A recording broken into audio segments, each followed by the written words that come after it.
Alright, welcome to my channel. Today I'll be sharing with you on how you can copy your YouTube link. Many of you don't know how to copy your YouTube link. What you need to do is to quickly load your YouTube. Okay, your YouTube, the icon is the icon, the one I've just highlighted. Just go and you select it. Once you select it, your YouTube is going to upload. Nice loading. Once it loads, the next thing is for you to select this button here. Yeah, select it. That will take you directly to your own uh, YouTube channel.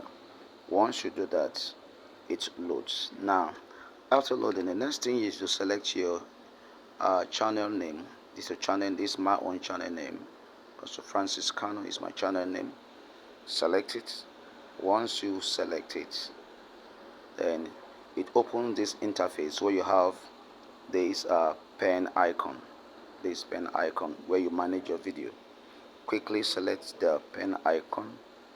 Once it opens up, now you can see your YouTube you can now see your, let me remove this. You can now see your YouTube channel link. This is your URL. This is the link you're going to copy and send to whoever is going to subscribe for your channel. I'm sure I've been able to help somebody today. Thank you. Keep watching my channel.